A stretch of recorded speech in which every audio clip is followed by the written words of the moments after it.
Adam Smith, kita sudah tidak asing lagi kan dengan bapak ekonomi dunia yaitu Adam Smith. Pemikiran-pemikirannya bahkan masih diadaptasi hingga saat ini. Sekarang kita mulai dari pandangan makroekonominya. Fokus utama pemikiran Smith yaitu pada peningkatan individu melalui kesederhanaan dan perilaku yang baik, menabung dan berinvestasi, perdagangan dan divisi kerja, pendidikan, pembentukan kapital, dan pengembangan teknologi baru. Secara umum, dia lebih tertarik untuk meningkatkan kemakmuran ketimbang pemerataan kemakmuran. Pemikiran Smith lainnya yaitu tentang mikroekonomi. Salah satunya adalah tentang teori nilai, yaitu teori biaya produksi, walaupun semua menggunakan teori nilai tenaga kerja. Smith juga mengembangkan ilmu ekonomi yang begitu kuat dengan terfokus pada konsep invisible hand atau tangan gaib yang menurutnya menciptakan kemakmuran dan bagaimana faktor-faktor produksi akan menciptakan lebih banyak kesempatan bagi seluruh masyarakat untuk mengumpulkan kekayaan.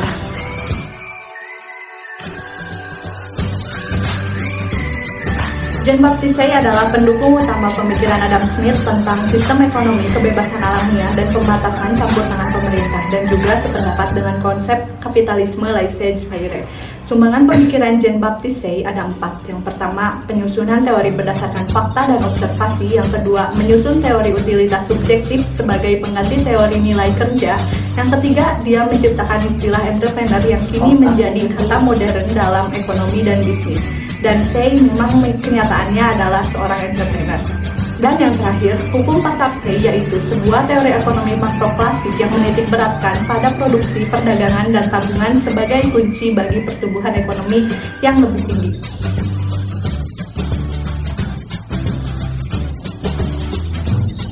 Sumbangan pemikiran David Ricardo. David Ricardo merupakan seorang pengusaha sukses dan seorang tuan tanah di desa yang bernama Gettepart di Gaules, Texas.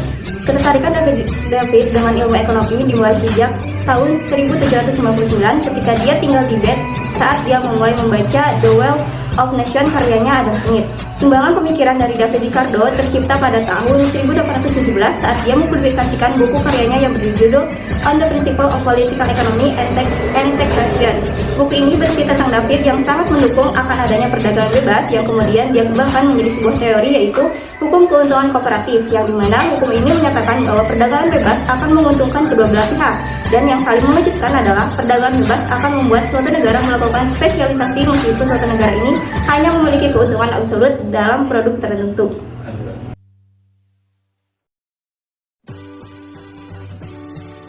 Sumbangan pemikiran Malthus. Yang pertama, kependudukan. Menurut Malthus, persediaan sumber daya alam bertambah dalam kondisi yang terus menurun, sedangkan permintaan dari penduduk yang terus bertambah meningkat lebih cepat pada tingkat geometris. Sedangkan untuk produksi makanan atau sumber daya alam cenderung bertambah menurut deret hitung atau secara aritmatika. Sehingga yang terjadi adalah krisis di mana sumber daya alam tidak bisa memenuhi kebutuhan manusia yang terus bertambah. Yang kedua, hukum pendapatan yang menurun. Malthus mengembangkan konsep kelangkaan. Menurutnya, sarana-sarana untuk mendukung kehidupan manusia itu terbatas oleh sumber daya alam, terutama tanah. Namun, dengan asumsi faktor-faktor lain tidak berubah seperti mengabaikan kemajuan teknologi pertanian, penemuan mineral baru, dan sumber daya alam baru lainnya, serta peran harga dalam menentukan beberapa cepat atau lambat sumber daya akan habis.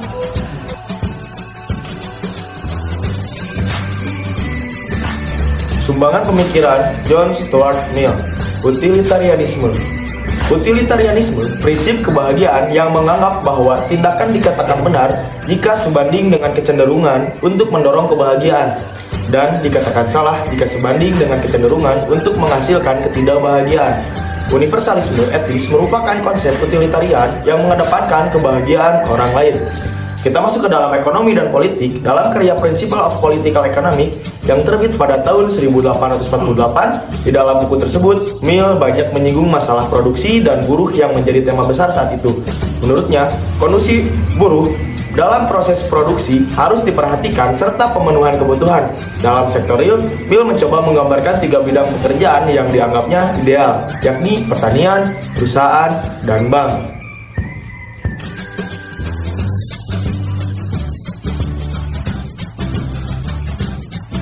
JBC adalah seorang pengusaha atau entrepreneur yang memiliki pabrik kapas. Oleh itu dia memasukkan konsep ini sebagai bagian dari model ekonomi yang dikembangkannya.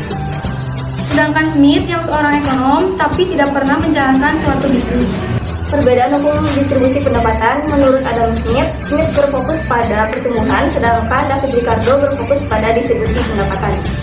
Menurut model harmoni kepentingan, Adam Smith menjelaskan bahwa pekerja kapitalis dan pemilik tanah bekerja sama untuk menghasilkan barang dan jasa. Namun dalam model konflik kelas yang dipaparkan oleh David Ricardo, menurutnya pekerja, kapitalis, dan pemilik tanah saling bersaing untuk mendapatkan bagian barang dan jasa yang diproduksi.